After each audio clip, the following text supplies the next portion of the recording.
साले मादर गोस, मटन बेचेगा तेर? इतनी हिम्मत, तेरी बहन का मटन मारूं? साली कमीनी, नहीं लगूंगा, रिपोर्ट जो करना है कर ले। तेरी बहन का धत तेरी माँ की।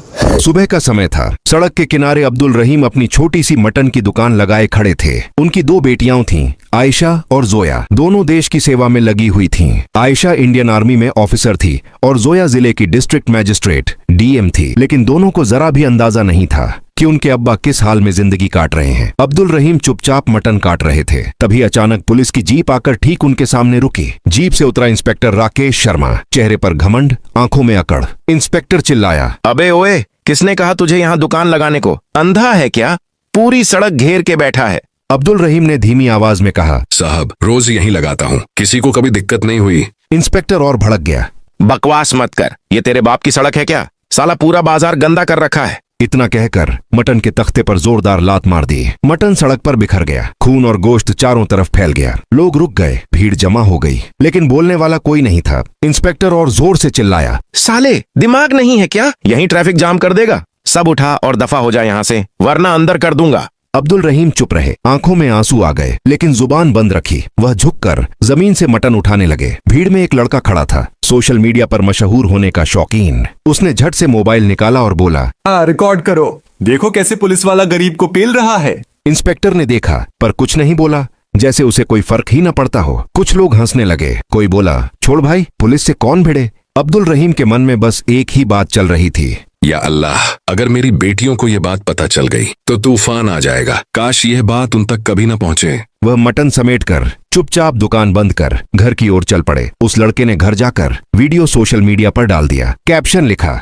इस आदमी की कोई गलती नहीं थी, फिर भी इंस्पेक्टर ने इसका मटन गिरा दिया और सबके सामने बेइज्जत किया। क्या यही कानून है? वीडियो आग की तरह फैल गया। हजारों कमेंट, शेयर और गालियां, सब इंस्पेक्टर के खिलाफ। कुछ ही देर में यह वीडियो आर्मी ऑफिसर आयशा के मोबाइल पर पहुंचा। वीडियो देखते ही उसका खून खौल उठा, आंखें लाल हो गईं। ये मेरे अब्बा के साथ किया है? किसकी इतनी हिम्मत हो गई? उसने तुरंत वीडियो डीएम जोया को भेज दिया। जोया ने वीडियो देखा तो कुर्सी से उठ खड़ी हुई, आंखों में आंसू, आवाज कांप रही थी। हम इतनी बड़ी कुर्सी पर बैठे हैं और हमारे अब्बा सड़क पर जलील हो रहे हैं। अगर आज अम्मी होती ना तो ये दिन देखना ही ना पड़ता। गुस्से में बोली, मैं उस इंस्पेक्टर को छोड़ूंगी नहीं, बहुत हो गया सिस्टम का घमंड। आयशा ने तुरंत फोन किया, जोया तू वहीं रह, मैं घर जा रही हूँ। जोया भड़क गई, नहीं दीदी, मैं भी चलूंगी। अब्बा के साथ जो हुआ मैं सहन नहीं कर सकती। आयशा ने सख्ती से कहा, तू डीएम है, भावनाओं में आकर गलती कर बैठेगी, मैं सब संभाल लूंगी। काफी बहस के बाद जोया मान गई। ठीक है, पर अब्बा को अकेला मत छोड़ना। आयशा ने वर्दी उतारी, सादा सलवार सूट पहना, सिर पर दुपट्टा लिया। अब वह एकदम गांव की सीधी सादी लड़की लग रही थी। बस से सफर करके कुछ ही घंटों में घर पहुंच गई। उसने दरवाजा खटखटाया। अंदर से आवाज आई, कौन है? अब्बा, मैं हूँ आयशा। आवाज सुनते ही अब्दुल रहीम के हाथ कांप गए, दिल जोर जोर से धड़कने लगा। दरवाजा खुलते ही बाप बेटी एक दूसरे से लिपट गए, जैसे बरसों का दर्द एक पल में बाहर आ गया हो। अब्दुल रहीम ने पूछा, जोया नहीं आई? आयशा बोली, नहीं अब्बा, मैंने मना कर दिया, आप पहले बैठिए। रसोई में जाकर देखा तो अब्बा चुपचाप रोटियां बना रहे थे। आयशा की आवाज भर आई, अब्बा, अब आप ये सब नहीं करोगे, अब आप हमारे साथ रहोगे। अब्दुल रहीम ने कुछ नहीं कहा, बस बेटी के सिर पर प्यार से हाथ रख दिया। और शहर के किसी कोने में इंस्पेक्टर राकेश शर्मा को अब तक यह अंदाजा भी नहीं था कि जिसे उसने सड़क का कीड़ा समझा था, वह देश की सबसे ताकतवर बेटियों का बाप है। अब्बा, बाजार में जो हुआ, आपने मुझे यह बात क्यों नहीं बताई? अब्दुल रहीम ने नजरें झुका लीं, धीमी और डरी हुई आवाज में बोले, बेटा छोड़ो ना, पुलिस वाले हैं, दो चार बातें कह दी तो क्या हो गया? आयशा का गुस्सा फूट पड़ा। फर्क पड़ता है अब्बा, बहुत बड़ा फर्क पड़ता है। उसने कानून के खिलाफ काम किया है और मैं उस इंस्पेक्टर को सस्पेंड करवा कर ही मानूंगी। उसे समझ आना चाहिए कि कानून क्या होता है। अब्दुल रहीम घबरा गए। अरे बेटी रहने दो, फालतू का पंगा क्यों लेना, गरीब आदमी की कौन सुनता है। आयशा ने सख्त लहजे में कहा, अब आप चुप रहिए अब्बा, आपको कुछ बोलने की जरूरत नहीं है। मैं जानती हूँ मुझे क्या करना है। उसने जो किया है उसकी सजा उसे जरूर मिलेगी। इतना कहकर आयशा ने लाल रंग की साड़ी निकाली, बिल्कुल सादी, जैसे किसी गांव की सीधी सादी लड़की। न सजावट न घमंड, बस आंखों में आग और चेहरे पर ठहराव। और वह सीधे थाने की ओर निकल पड़ी। यह वही थाना था जहां इंस्पेक्टर राकेश शर्मा तैनात था। थाने में घुसते ही उसने देखा इंस्पेक्टर मौजूद नहीं था, सिर्फ दो हवलदार और एसएचओ संदीप सिंह कुर्सियों पर पसरे बैठे थे। आयशा सीधे संदीप सिंह के पास पहुंची और बोली, मुझे इंस्पेक्टर राकेश शर्मा के खिलाफ रिपोर्ट दर्ज करानी है। संदीप सिंह चौंक गया। इंस्पेक्टर के खिलाफ? तुम कौन हो और किस बात की रिपोर्ट? आयशा ने कहा। उसने मेरे अब्बा के साथ सड़क पर बदतमीजी की, मटन गिराया, गालियां दी और सबके सामने अपमानित किया। मैं चाहती हूँ कि उसके खिलाफ कड़ी से कड़ी कार्रवाई हो। संदीप सिंह हंस पड़ा। अच्छा, तो तुम उस बूढ़े कसाई की बेटी हो? सुन लो लड़की, हम अपने इंस्पेक्टर के खिलाफ रिपोर्ट नहीं लिखते। एक थप्पड़ मार भी दिया तो कौन सा आसमान गिर पड़ा। सड़क पर दुकान लगाई थी, गलती उसी की थी। आयशा की आंखों में जैसे चिंगारी सुलग उठी। ज्यादा होशियारी मत दिखाइए, हमें कानून मत सिखाइए। हमने कानून पढ़ा है। मैं उसी कानून के दम पर तुम्हारे इंस्पेक्टर को सजा दिलवाऊंगी और अगर आपने रिपोर्ट नहीं लिखी तो आपके खिलाफ भी कार्रवाई होगी। संदीप सिंह एक पल के लिए चुप हो गया। उसे समझ नहीं आ रहा था कि इतनी सादी सी दिखने वाली लड़की इतने भरोसे से कैसे बोल रही है। फिर अकड़ दिखाते हुए बोला, तुम होती कौन हो हमें धमकाने वाली? हम चाहें तो अभी तुम्हें अंदर करवा दें। आयशा ने बिना कुछ बोले अपना सरकारी पहचान पत्र निकाला और धीरे से टेबल पर रख दिया। आईडी देखते ही संदीप सिंह के चेहरे का रंग उड़ गया, आंखें फैल गईं। आप तो आर्मी ऑफिसर हैं? घबराकर बोला। सॉरी मैडम, गलती हो गई। बताइए क्या प्रक्रिया अपनानी है? आयशा ने कहा। इस थाने की हालत बहुत खराब है। यहाँ कानून सिर्फ वर्दी वालों के लिए चलता है, आम आदमी के लिए नहीं। और सॉरी बोल देने से मामला खत्म नहीं होता। अब यह शिकायत सीधे ऊपर तक जाएगी, तुम्हारे खिलाफ भी और तुम्हारे इंस्पेक्टर के खिलाफ भी। उसी वक्त थाने का दरवाजा खुला। इंस्पेक्टर राकेश शर्मा अंदर दाखिल हुआ। आयशा को देखकर हल्की मुस्कान के साथ बोला, अरे तुम, क्या बात है, यहाँ क्या काम है? वह सीधे आयशा के सामने आ खड़ा हुआ। आयशा के भीतर गुस्से का तूफान उमड़ रहा था। अगर वह कानून की मर्यादा न मानती तो उसी पल उसके गाल पर तमाचा पड़ चुका होता, लेकिन वह बस इतना बोली, याद रखिएगा, मैं आपको सस्पेंड करवा कर रहूंगी। आप जैसे लोगों को वर्दी पहनने का कोई हक नहीं है। मेरे शब्द आपके लिए बहुत भारी पड़ेंगे। इतना कहकर आयशा बिना पीछे मुड़े थाने से बाहर निकल गई और पीछे रह गया इंस्पेक्टर राकेश शर्मा, जिसे अब यह समझ आ चुका था कि जिसे उसने सड़क का मामूली आदमी समझा था, उसके पीछे भारतीय सेना की ताकत खड़ी है। आयशा घर लौट आई। कुछ देर खामोशी से बैठी रही, दिमाग पूरी रफ्तार से चल रहा था। फिर अचानक उसकी आंखों में चमक आ गई। अच्छा, वह मन ही मन बोली। अब समझी मैं। अगली सुबह एक पल भी बर्बाद किए बिना वह सीधे डीएसपी ऑफिस पहुंच गई। ऑफिस के अंदर डीएसपी श्रुति हसन अपनी कुर्सी पर बैठी फाइलें देख रही थीं। आयशा ने सीधे अपना मोबाइल निकाला और वायरल वीडियो चला दिया। मैडम, आयशा बोली, मैं इंस्पेक्टर राकेश शर्मा के खिलाफ कड़ी से कड़ी कार्रवाई चाहती हूँ। श्रुति हसन ने वीडियो ध्यान से देखा, चेहरा सख्त हो गया। गंभीर आवाज में बोली, कैप्टन आयशा, मुझे पता है आप आर्मी ऑफिसर हैं, लेकिन कानून सिर्फ भावनाओं पर नहीं चलता। हमें ठोस सबूत और गवाह चाहिए। जब तक आप वो लेकर नहीं आती तब तक आधिकारिक कार्रवाई मुश्किल है। आयशा ने सिर हिला दिया। समझ गई मैडम। और बिना कुछ बोले ऑफिस से बाहर निकल गई। घर पहुंचते ही आयशा ने उस सोशल मीडिया अकाउंट की जांच शुरू कर दी जहां से वीडियो अपलोड हुआ था। सिर्फ कुछ ही घंटों में उसे वह लड़का मिल गया जिसने बाजार में खड़े होकर पूरा घटनाक्रम रिकॉर्ड किया था। आयशा सीधे उसके घर पहुंची, शांत आवाज में बोली, तुमने यह वीडियो अपनी आंखों के सामने बनाया है। मुझे इसका ओरिजिनल बिना एडिट किया हुआ वर्जन चाहिए और तुम्हें कोर्ट और विभागीय जांच में गवाह बनना होगा। लड़का घबरा गया। मैडम, पुलिस का चक्कर, मेरा फ्यूचर खराब हो जाएगा। आयशा ने साफ शब्दों में कहा, सच के साथ खड़े रहने वालों का फ्यूचर खराब नहीं होता। गलत के खिलाफ बोलना ही असली हिम्मत है। कुछ सेकंड की खामोशी के बाद लड़के ने हामी में सिर हिला दिया। ठीक है मैडम, मैं तैयार हूँ। उसने ओरिजिनल फुटेज आयशा को सौंप दी। आयशा उस लड़के को साथ लेकर दोबारा डीएसपी श्रुति हसन के ऑफिस पहुंची। श्रुति हसन ने वीडियो देखा। इस बार एक भी शब्द बोले बिना सीधे डीएम अखिलेश मिश्रा को फोन मिला दिया। डीएम ने वीडियो देखा तो भड़क उठे। ये बहुत ज्यादा हो गया है। इंस्पेक्टर ने सीधे कानून की धज्जियां उड़ा दी हैं। इसकी सजा मिलेगी, वो भी सबके सामने। अगली ही सुबह डीएम अखिलेश ने जिले के सबसे बड़े हॉल में प्रेस मीटिंग बुला ली। सुबह ठीक 11 बजे डिस्ट्रिक्ट हेडक्वार्टर के बाहर मीडिया वैन की लंबी कतार लग चुकी थी। हर बड़ा अखबार, हर न्यूज चैनल कैमरा उठाए अंदर जाने को तैयार था। हॉल के अंदर स्टेज पर 4 कुर्सियां लगी थीं। बीच में डीएम अखिलेश मिश्रा, दाईं ओर डीएसपी श्रुति हसन और बाईं ओर 2 खाली कुर्सियां।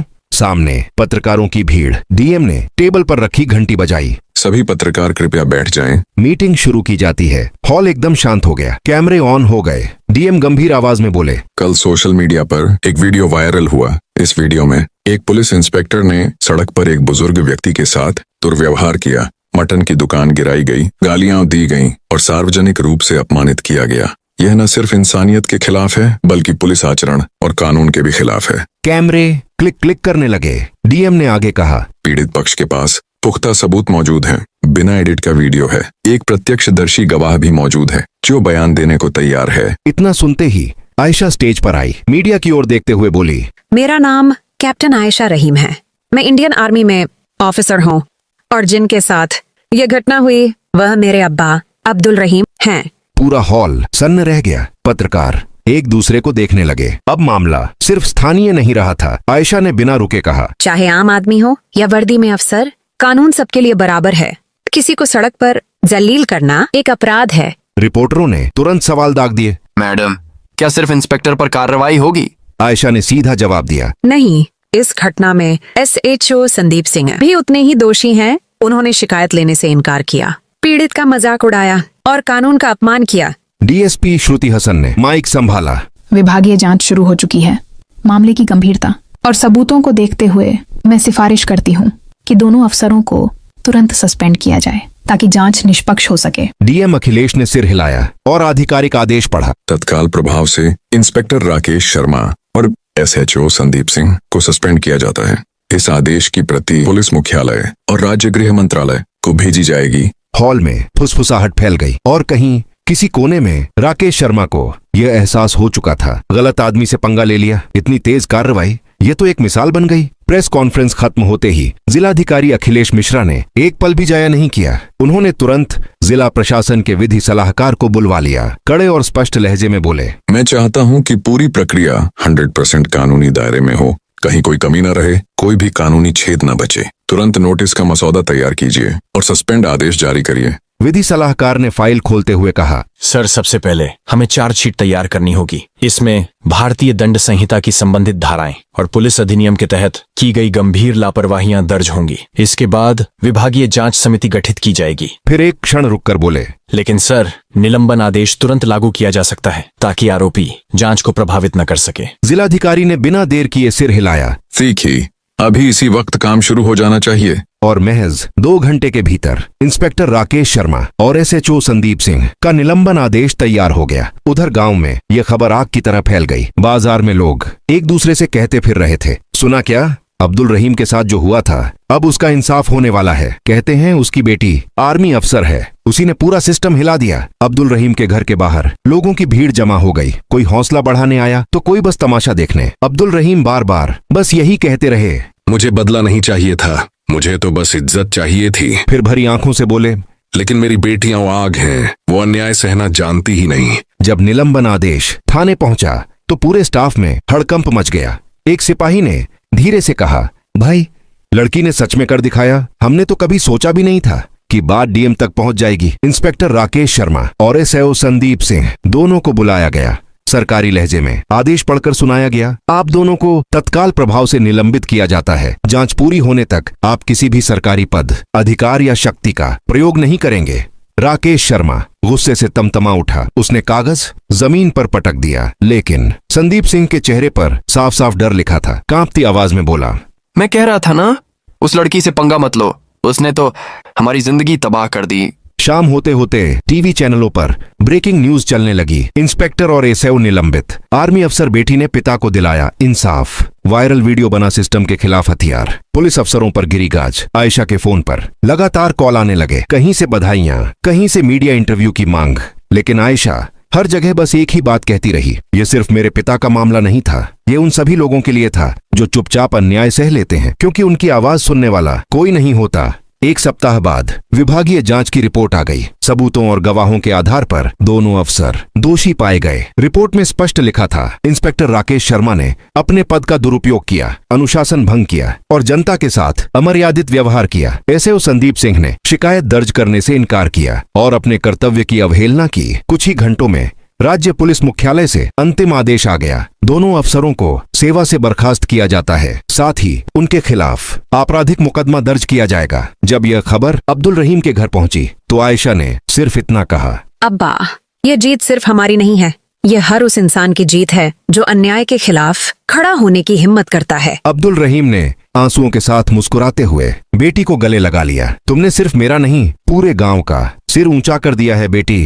दोस्तों, अगर आपको ये कहानी पसंद आई हो तो इसे लाइक जरूर करें, ज्यादा से ज्यादा शेयर करें और हमारे चैनल नूर की अदालत को सब्सक्राइब करना न भूलें, क्योंकि यहाँ आपको मिलती हैं ऐसी ही सच्ची, प्रेरणा देने वाली और दिल को झकझोर देने वाली कहानियां। जय हिंद। मिलते हैं अगले वीडियो में, तब तक के लिए अपना ध्यान रखना।